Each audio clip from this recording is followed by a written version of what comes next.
जगदीश फिर लेखक से पूछता है, बताइए न सर, क्या अभिशाप मिला था यक्षिणी को? लेखक जगदीश के सवाल का जवाब देते हुए कहता है, वो जानने के लिए तुम्हें मेरी किताब के दूसरे भाग के आने का इंतजार करना पड़ेगा, समझे? अच्छी मार्केटिंग स्ट्रेटजी है सर, किताब बेचने की। वो तो होगी ही जगदीश, किताब बेचता हूँ और उस किताब के साथ अपने दर्द भी, तो उन आंसुओं के पैसे तो वसूलूंगा ही ना। बस एक बात दिमाग में रखना, कोई भी इंसान बुरा नहीं होता, उसे बुरा बनाया जाता है। मतलब यक्षिणी बुरी नहीं थी, उसे बुरा बनाया गया था, है ना सर? मैंने कहा ना, अब मैं किसी सवाल का जवाब नहीं दूंगा। जो जानना है किताब का दूसरा भाग पढ़कर जानना, समझे?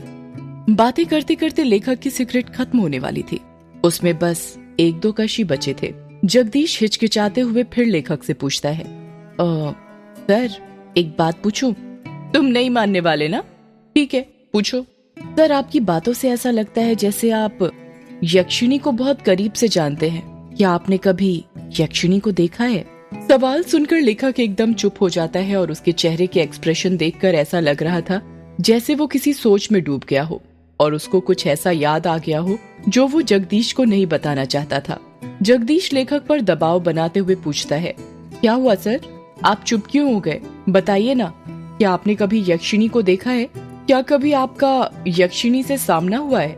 लेखक सिगरेट की कश लेकर धीरे से कहता है, मेरा यक्षिणी से सामना नहीं, बल्कि मैंने तो खुद यक्षिणी के साथ। लेखक ने इतना ही कहा था कि तभी फोन कट जाता है।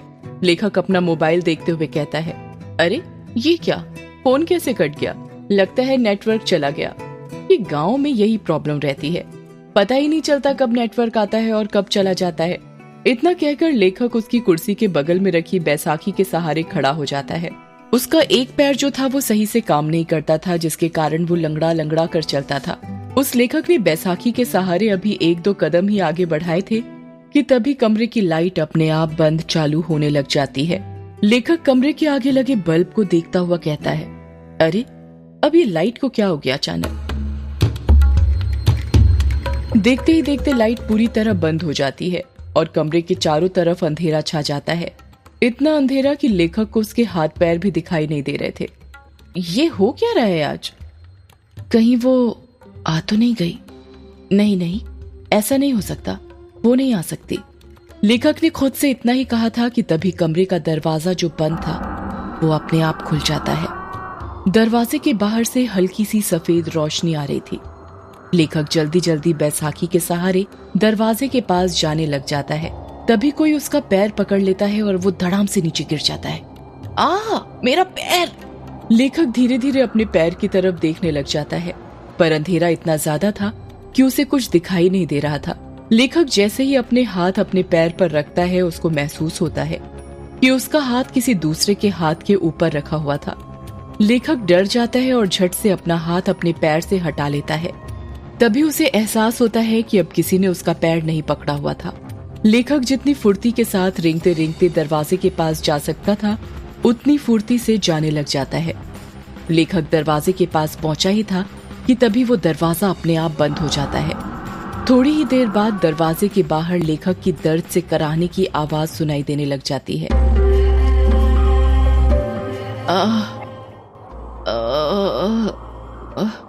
कौन हो तुम?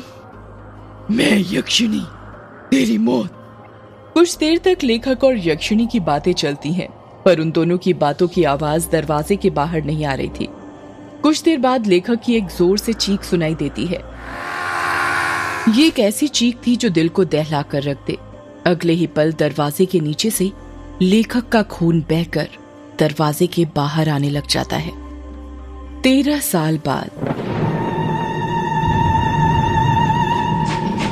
ट्रेन जो कि तेज रफ्तार के साथ पटरी पर भागी जा रही थी, ठीक उस तरह जिस तरह हमारी जिंदगी भागती है। फर्क इतना है, ट्रेन स्टेशन आने पर रुकती है, पर हमारी जिंदगी कभी नहीं रुकती है जब तक हमारी सांसें ना रुक जाएं। युग, जिसकी उम्र 26 साल, गोरा रंग, चेक शर्ट, ब्लैक पैंट पहनकर विंडो सीट पर बैठा हुआ था और अपने कानों में हेडफोन डालकर पॉकेट एफएम पर भूतिया कहानी मेघ एक श्राप सुन रहा था। कहानी सुनते ही युग विंडो के बाहर दिख रहे मेघालय के गारो पहाड़ की हसीन वादियों का मजा ले रहा था। वही गारो पहाड़ जिसका नामकरण तिब्बती तथा बर्मी जनजाति गारो पर हुआ था। गारो पहाड़ नीस चट्टान का बना हुआ था। पहाड़ों को चारों तरफ से सफेद बादलों ने घेर लिया था, जिन्हें देखकर ऐसा लग रहा था कि पहाड़ों ने बादलों की सफेद चादर ओढ़ कर रखी हुई हो। उन्हीं बादलों को देखते देखते युग की आंख लग जाती है। अभी थोड़ी देर पहले युग की आंख लगी ही थी कि तभी उसे एहसास होता है कि कोई उसका हाथ छू रहा था। कोई बार बार युग का हाथ पकड़कर हिला रहा था। युग बौखलाहट के साथ उठ जाता है और जब अपनी आंखें खोलता है तो देखता है कि उसके चेहरे के जस्ट सामने एक बुढ़े का चेहरा था, जो बड़ी बड़ी आंखें करके उसे घूर रहा था। उस बूढ़े ने सफेद मटमैली सी धोती पहनी हुई थी। उसके हाथ पैर कंपकपा रहे थे। युग सोचने लग जाता है, पहले तो ये बूढ़ा मेरे सामने नहीं बैठा था, ये पूरी सीट खाली थी, अचानक कहां से आ गया? अगले ही पल युग खुद ही इस सवाल का जवाब ढूंढ लेता है और मन ही मन सोचता है, लगता है जब मेरी आंख लग गई थी तभी आकर बैठ गया था। युग गुस्सा करते हुए कहता है, ये क्या हरकत है बाबा? वो बूढ़ा खांसते हुए कहता है, माफ करना बिटुआ, पर क्या करूं, तुमसे कुछ काम था इसलिए तुम्हें उठाना पड़ा। युग हैरानी के साथ कहता है, क्या कहा? काम था आपको मुझसे? क्या काम था? वो बेटा, मुझे जानना था कि वक्त क्या हुआ है। ये बात सुनकर युग का दिमाग घूमने लग जाता है और वो गुस्से के साथ अपनी घड़ी में देखते हुए कहता है, 11 बजने वाले हैं। अच्छा, मतलब 1 घंटे बाद मेरा स्टेशन आ जाएगा। युग कुछ जवाब नहीं देता और उस बूढ़े को घूरने लग जाता है। वैसे बिटुआ, तुम कहाँ पर जा रहे हो? युग उस बूढ़े के सवाल का जवाब देते हुए कहता है, वो मेहंदी पथार जा रहा हूँ। मतलब तुम भी मेहंदी पथार जा रहे हो? युग उस बूढ़े के सामने उंगली करते हुए कहता है, मतलब आप भी? हाँ बिटुआ, चलो अब सफर आसान हो जाएगा। जब कोई बात करने वाला मिल जाता है तो सफर जल्दी कट जाता है। तुम मेहंदी पथार में कहाँ जा रहे हो? मेहंदी पथार से 5 किलोमीटर दूर ही बंगला मुडा गांव है ना, वहीं पर जा रहा हूँ। बंगला मुडा में तुम्हारे रिश्तेदार रहते हैं क्या? नहीं, बंगला मुडा गांव में तो नहीं, पर रोंका मुचा गांव में रहते हैं। अरे ये क्या बात हुई बेटा, जब तुम्हारे रिश्तेदार रोंका मुचा गांव में ही रहते हैं तो फिर तुम बंगला मुडा गांव क्यों जा रहे हो? इस सवाल को सुनकर युग खामोश हो जाता है। ऐसा लग रहा था जैसे उस बूढ़े ने युग की दुखती नब्ज पर हाथ रख दिया था, कुछ ऐसा पूछ लिया हो जिसका जवाब वो शायद अपने आप को भी नहीं देना चाहता था। बूढ़ा अपनी बात को आगे जारी रखते हुए कहता है, चलो नहीं बताना तो मत बताओ, बंगला मुडा में कहाँ रुकने वाले हो? बंगला मुडा गांव के बाहर जो ग्रेवयार्ड कोठी पड़ती है ना, उसमें ही रुकने वाला हूँ। वो बूढ़ा हैरानी के साथ कहता है, वो अंग्रेजों की जमाने की कोठी जिसे कब्रिस्तान पर बनाया गया था? हाँ, वही ग्रेवयार्ड कोठी, पर वो तो पिछले 13 साल से बंद है ना? हाँ बंद है, पर अब नहीं रहेगी। मैं आज रात ही उस कोठी को खोल दूंगा। नहीं बिटुआ, ऐसा मत करना। तुम्हें उस ग्रेवयार्ड कोठी के बारे में पता नहीं क्या? क्या नहीं पता? आप साफ साफ कहेंगे क्या कहना चाहते हैं? अगर तुम बचपन में उस गांव में रहे हो तो ये तो पता ही होगा कि यक्षिणी किश्नोई नदी के पास भटका करती थी। युग उस बूढ़े की बात का कुछ जवाब नहीं देता है। वो गौर से उसकी बातें सुन रहा था। वो बूढ़ा अपनी बात को आगे जारी रखते हुए कहता है, तुम्हें पता है उस यक्षिणी के एक नहीं 2 ठिकाने थे। पहला किश्नोई नदी और दूसरा ग्रेवयार्ड कोठी। युग हैरानी के साथ कहता है, क्या कहा? ग्रेवयार्ड कोठी? हाँ, ग्रेवयार्ड कोठी। गांव के लोगों ने कई बार यक्षिणी को ग्रेवयार्ड कोठी के पास भी भटकते देखा था। यक्षिणी हर पूर्णिमा और अमावस्या की रात मर्दों के साथ संभोग करके उनके दिल का खून चूस कर उन्हें मार दिया करती थी। इसका मतलब पापा ने बचपन में जो कहानी मुझे सुनाई थी वो कहानी नहीं बल्कि हकीकत थी। बिटुआ, किस कहानी की बात कर रहे हो तुम? बूढ़े की बात सुनकर युग अपने अतीत की यादों में खो जाता है। उसको याद आता है वो पल जब वो 10 साल का था और अपने पिता से बातें कर रहा था। पापा पापा, क्या कर रहे हो आप? युग ने प्यार से पूछा। कुछ नहीं बेटा, कहानी लिख रहा हूँ। युग के पिता ने टाइपराइटर पर कहानी टाइप करते हुए कहा। क्या कहा पापा? कहानी? कौन सी कहानी लिख रहे हैं पापा आप? यक्षिणी की कहानी बेटा। पापा मुझे भी यक्षिणी की कहानी सुनाइए ना। नहीं बेटा, तुम अभी छोटे हो, तुम डर जाओगे। जब बड़े हो जाओगे तब सुनना, ठीक है? युग उदास हो जाता है और मुंह बनाते हुए कहता है, प्लीज पापा सुनाइए ना, मैं नहीं डरूंगा, प्रॉमिस। और आप ही कहते हैं ना कि अब तो मैं बड़ा हो गया हूँ और बड़े बच्चे डरते नहीं हैं बल्कि डराते हैं, तो प्लीज पापा मुझे यक्षिणी की कहानी सुनाइए ना। युग जिद करने लग जाता है और युग की जिद के आगे उसके पापा हार मान जाते हैं और उसे यक्षिणी की कहानी सुनाने लग जाते हैं। कहते हैं ये जो अपनी किश्नोई नदी है ना, बहुत सालों से वहाँ पर यक्षिणी डायन रहा करती थी।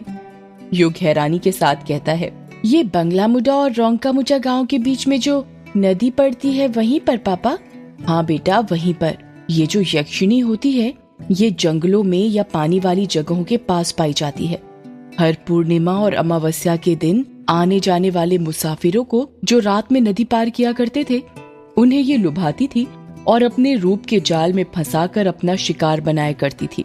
कहते हैं यक्षिणी को कमल और चमेली के फूल बहुत पसंद होते हैं। वो हमेशा उसे अपने पास रखा करती थी। जिन पुरुषों को यक्षिणी अपना शिकार बनाती थी, उन्हें वो सबसे पहले कुछ खाने का दिया करती थी। खाने का? पर क्यों पापा? वो इसलिए बेटा क्योंकि वो उस खाने में ऐसा मंत्र फूंकती थी कि जो भी पुरुष उसे खाता था वो उसके वश में हो जाता था। ऐसे ही एक बार यक्षिणी ने एक पुरुष को अपना शिकार बना लिया और उसे अपने वश में करने के बाद उसके साथ संभोग करने लगी। युग बीच में ही बोल पड़ता है, ये संभोग क्या होता है पापा? युग का सवाल सुनकर युग के पिता चुप हो जाते हैं और वो बात को घुमाते हुए कहते हैं, ये आपके मतलब की चीज नहीं है बेटा। आप अभी छोटे हो ना, जब आप बड़े हो जाओगे तब हम इसका मतलब बताएंगे। अभी आप कहानी पर ध्यान दो। ठीक है पापा, फिर आगे क्या हुआ? संभोग करने के बाद यक्षिणी अपने असली रूप में आ जाती थी। यक्षिणी का असली रूप बेहद डरावना होता है, इतना डरावना कि जिसे देखकर किसी के भी दिल की धड़कन थम जाए। अपने असली रूप में आने के बाद यक्षिणी अपने शिकार के दिल का खून चूस लेती थी। पर वो ऐसा क्यों करती थी पापा? क्या वो बुरी औरत थी? नहीं बेटा, यक्षिणी बुरी औरत नहीं थी, बल्कि वो तो बहुत अच्छी औरत थी। दूसरे लोग से आई हुई एक अप्सरा की तरह थी। तो फिर पापा वो आदमियों के साथ, वो क्या बोला था आपने? हाँ याद आया, संभोग करके क्यों मार देती थी? युग के पिता कुछ याद करते हुए कहते हैं, अभिशाप के कारण बेटा। कैसा अभिशाप पापा? बेटा वो अभिशाप ये था कि युग के पिता ने इतना ही कहा था कि बाहर के कमरे से युग की माँ की आवाज सुनाई देती है, युग बेटा, ओ युग बेटा, चलो आओ खाना खा लो, खाना बन गया है। युग अपनी माँ को मना करते हुए कहता है, नहीं माँ, मुझे अभी खाना नहीं खाना है, मैं पापा से कहानी सुन रहा हूँ। क्या कहानी सुन रहे हो? तुम्हारे पापा को कहानी लिखने और सुनाने के सिवा और कुछ आता भी है? जब देखो दिन भर कहानी लिखते रहते हैं। खुद तो बिगड़े हुए हैं ही, तुम्हें भी बिगाड़ने पर तुले हुए हैं। चलो जल्दी आओ खाना खाने, मैंने खाने की थाली बना ली है तुम्हारे लिए। नहीं माँ, मैं नहीं आ रहा, कहानी खत्म होने के बाद ही आऊंगा। क्या कहा? नहीं आ रहे? लगता है मुझे ही आना पड़ेगा। रुको, अभी बेलन लेकर आती हूँ, तभी तुम मानोगे। पायल के बजने की आवाज सुनाई देने लग जाती है। ऐसा लग रहा था जैसे युग की माँ युग के कमरे की तरफ आ रही हो। कुछ ही देर में युग की माँ हाथों में बेलन लेकर उसके कमरे में आ जाती है। युग को उसकी माँ का चेहरा दिखाई नहीं दे रहा था, क्योंकि उसकी बचपन की यादों से उसकी माँ का चेहरा मिट चुका था। उसे नहीं पता था कि उसकी माँ कैसी दिखती थी। उसको उसकी माँ की बातें तो सारी याद थीं, पर उनका चेहरा नहीं। युग की माँ उसका कान पकड़ते हुए कहती है, तो क्या कह रहे थे बेटा तुम, कि तुम्हें खाना नहीं खाना? जरा एक बार और बोलना। युग चीखते हुए कहता है, अरे माँ कान छोड़िए, दर्द हो रहा है। माँ कान छोड़िए, कान तो छोड़िए आप माँ, दर्द हो रहा है माँ।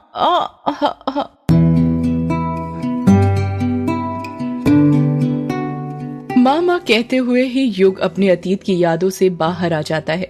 जब युग अपनी आंखें खोलता है तो देखता है कि उस बूढ़े ने उसका हाथ पकड़ा हुआ था और उसे हिला हिला कर पूछ रहा था, अरे ओ बिटुआ, कहाँ खो गए? ठीक तो हो तुम? और ये मामा क्यों बोल रहे हो? अरे बिटुआ। युग बूढ़े की बात का जवाब देते हुए कहता है, कुछ नहीं बाबा, ठीक हूँ मैं। मैं तो डर ही गया था। युग बूढ़े की आंखों में देखते हुए कहता है, बाबा एक बात पूछनी थी आपसे, क्या वो यक्षिणी अभी भी मर्दों को अपना शिकार बनाया करती है? सदियों से है पुरानी ये है यक्षिणी की कहानी। यक्षिणी एक आग है, यक्षिणी तेरा ख्वाब है।